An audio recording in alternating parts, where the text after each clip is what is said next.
Think about what kind of kid you want to be.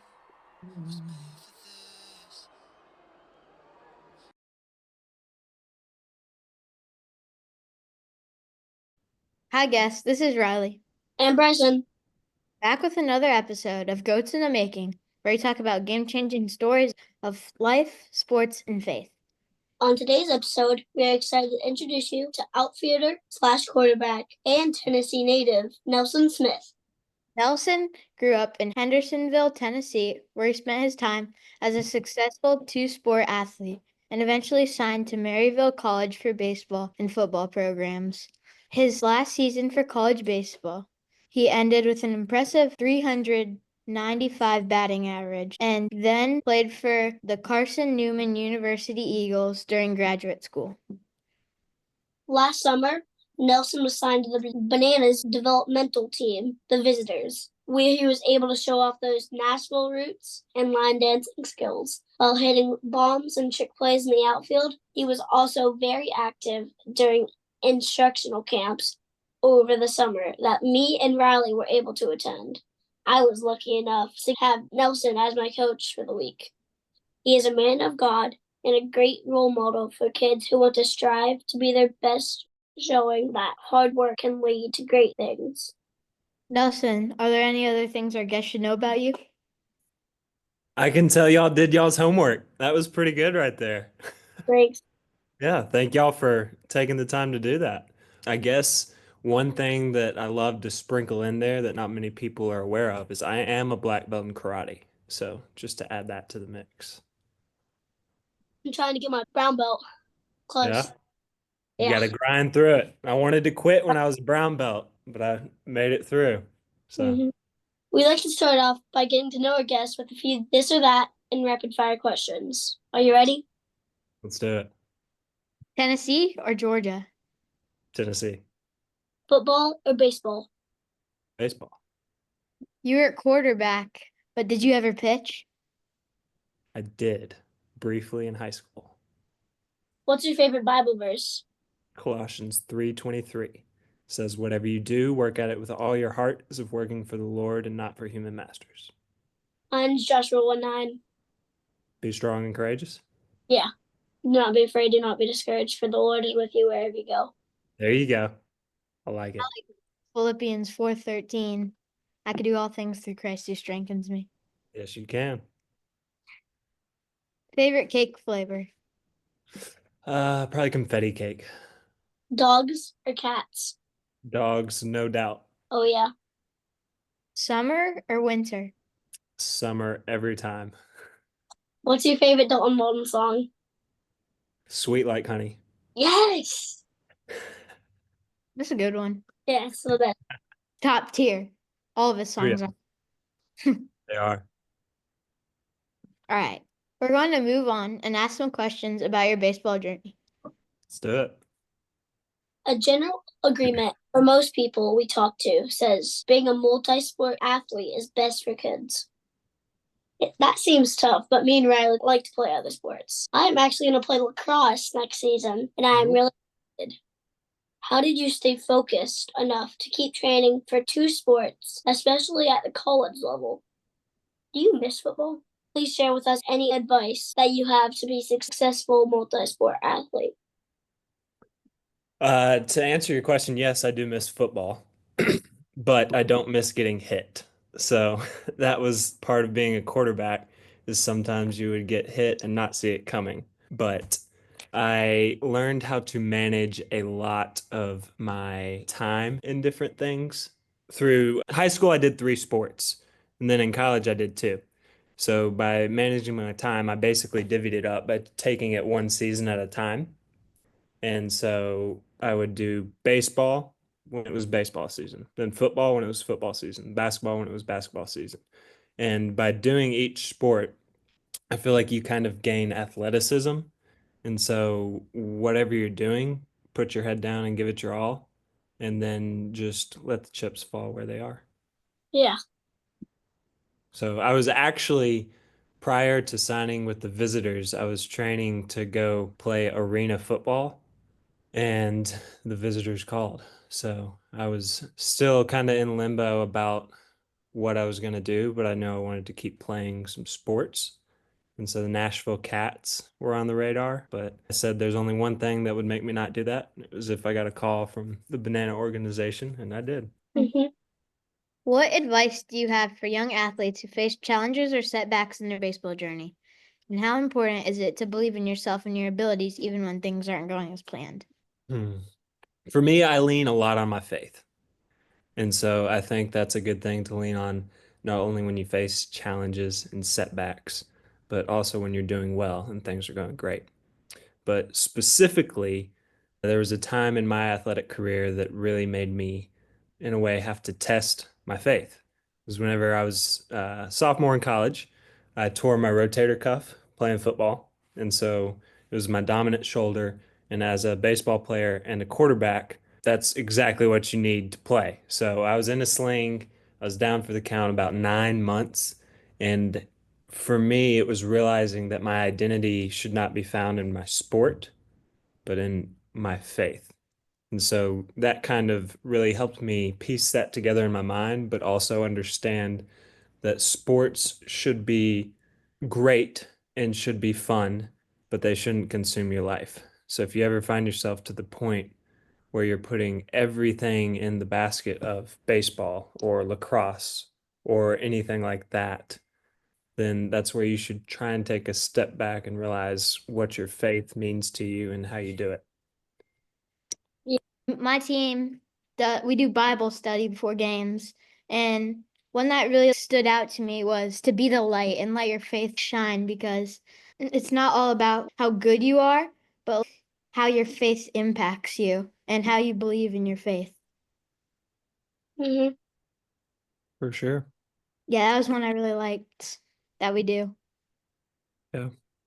So what has there been a time where your faith has been tested? We just keep our heads up. I think that since me and Brycen are Christian based teams, we just keep our faith in mind. Yeah. I like it. So this one season when I was 8, I tried out for my organization for spring ball, and I did not make that team. I kept grinding, and the next year for fall, when I was 9, I made fall team, and I made the spring team, and that really inspired me to keep going. I like it.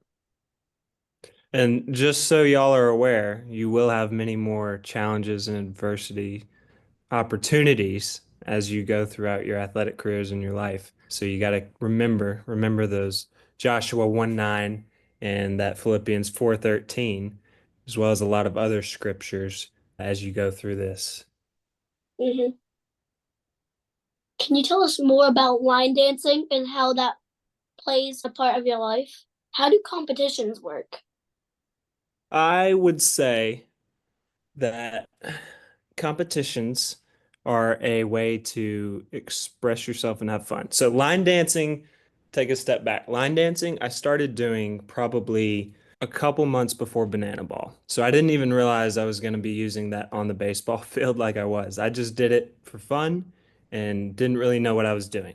I slowly started learning how the steps worked and different things kind of accumulated in the line dancing world. So currently, I have qualified for the Grand Championship in Nashville, which is December 7th for both line dancing and partner dancing. So I will be going to do the line dance part individually, but then the partner dance part with my girlfriend. And the way it works is basically they give you a couple line dances and you got to learn them and you got to do them better than everybody else. There was times where I would do the line dance shivers on top of the dugout in Savannah and different line dances throughout games that it's honestly just stuff I learned from the dance floor and then I'm able to take it from the baseball field back to the dance floor and ultimately just have fun with it. But yeah, big competition coming up in December for me.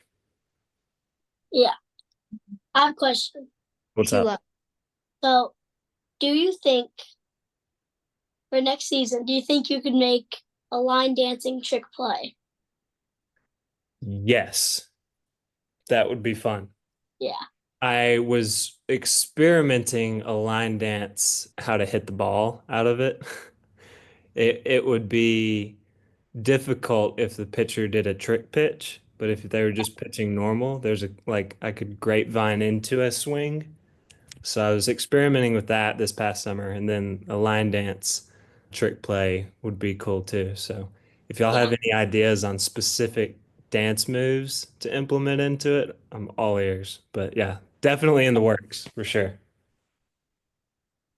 I might make a bit video about that. Yeah. I don't know. That cowboy hat, that'll treat you right. I got to where I was starting to catch them in the hat or pop them up and then catch them. So that's another way to do it too. Yep. Or in mine, it's in my bedroom. Go get it. I Yeah. can't. Go. I'm Throw not it around. I'm not at home or I'd throw mine on too. Is that the same hat you wore in Savannah this summer? Yep. I like it. I might have to get me one like that. Here we go. It's a party now. I All like right. it. All right, now we got our cowboy hats on, or y'all do. What are some ways to maintain confidence and a positive attitude when facing criticism or negative comments? It's a good question. Uh, again, I would say, like, for me personally, I would lean on my faith. There's only one entity that can truly know your heart and know the amount of hard work and determination you have for one thing or another. And that's Jesus Christ, right? Like, he knows your heart, he knows how hard you've worked. So whether you strike out or you get criticized on social media or anything like that, I'd say for me, best thing to do is just to lean on your faith again. So, Yeah.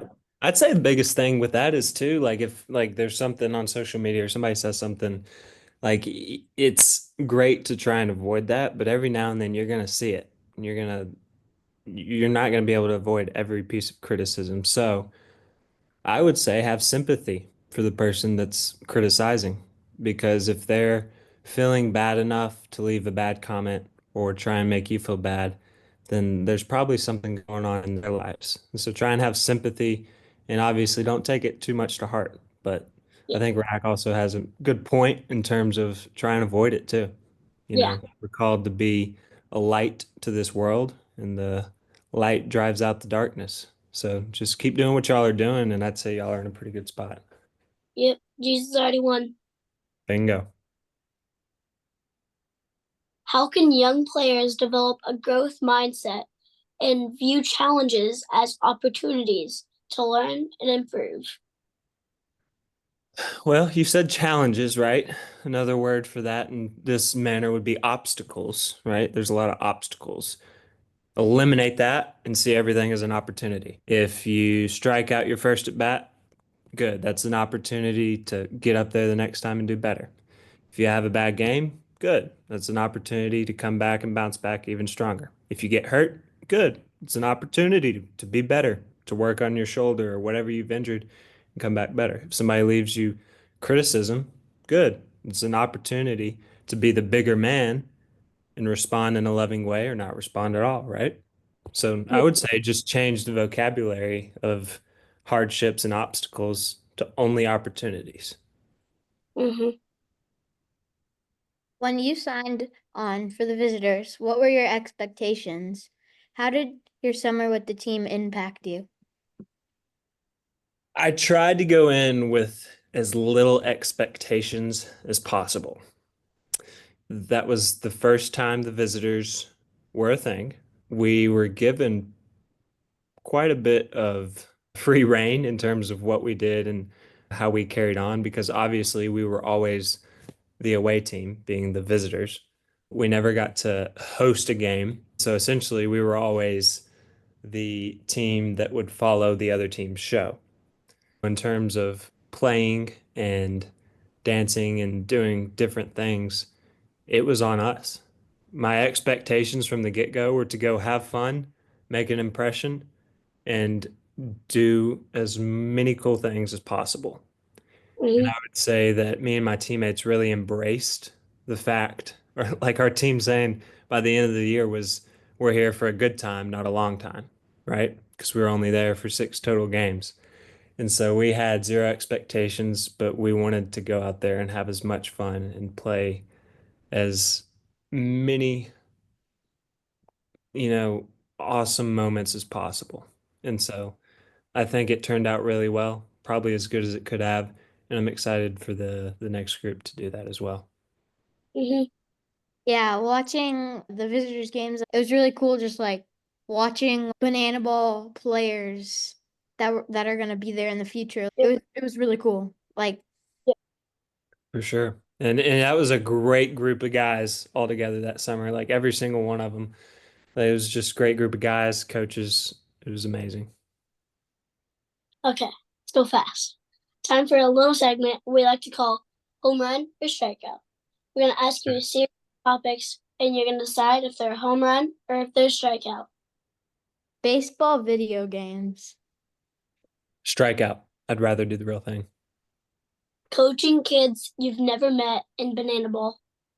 Home run. Did it with you. Socks with sandals. Oh, strikeout. It's not a good look. SEC sports, Home run. including Gators. Including the Gators. You added that after I said home run. Home run for SEC sports. Chocolate chip pancakes. Home run. Chocolate Fall, chips are good with everything. yeah, fall treats such as pumpkin pie and pumpkin spice latte. Strikeout. I'm not that big on pumpkin flavored items. I like pumpkin pie. I don't like pumpkin spice latte. Yeah, me neither. Either. All right. Before we end tonight, we want to give you an award based on what we love about you. We want to give you the Triple Threat Trailblazer Award. We Sweet. want we wanted to recognize you for not only your skills on the field, and that is for both football and baseball fields, but also your inspiration to put God first and sharing the lessons and messages you have learned from your journey. Let's face it, the Bible is tough for a 10-year-old. So having mentors like you to share your understanding and how we've used those lessons and your path really help inspire us. Your passion lights the way for us kids in your footsteps, and we really appreciate you. Thank you. That was awesome, and I appreciate y'all. And thanks for having me on here. Okay, time to flip the script. Do you have any questions for us? I do have a couple. Banana ball wise, are y'all looking to come back again this next summer? Join me with some camps? Mm-hmm. Yeah, Sweet. And definitely. then know y'all have seen the addition of another team. Is there a favorite team that y'all have in mind? Or what would you rank the teams in order of most favorite to least favorite at this point in time? I got mine already. Okay, so I'll go first. I think you might go on the firefighters this year. So I'm a banana guy, of course. Okay. And then I'll put party animals. Okay. And then tailgaters. And then firefighters. So the team you think I'm gonna go on, you're putting last They're about the same. They're about the same. because they're new or why? 'Cause I've never seen them play. I don't know. All right. My order is obviously first party animals, Uh, second bananas. Brycen, you got to respect me for putting bananas second. Yeah. And then firefighters, then tailgaters. all right. We'll see if that changes over the course of a Yeah. couple months or a year. If the visitors were included, they'd go probably three because Yeah. like it's cool watching like a developmental team. Cool. Yeah. I like. Yeah. That's cool. Well, I think that wraps up my questions. Okay. Before we sign off, what would be one thing you would like to tell your 10-year-old self? I would just say my favorite Bible verse. At the time, I don't think it was my favorite, but as I've gotten older, it has for many reasons. But just say Colossians 3:23. Whatever you do, whether that be football, baseball, just hanging out with friends, whatever you do, work at it with all your heart. Give your all to it and work at it as if you're working for God and not for humans or other people. And I think that that is, in essence, the sign of a fruitful and well-lived life. Advice. Yeah, great advice. It was really nice having you. Yeah. Sweet. It was good being here. Thank y'all. A huge thank you to Nelson for coming on the show tonight. We appreciate you spending time with us. This is Riley. And Brycen. Thank you for joining us for this episode. And until next time. Think about what kind of kid you want to be.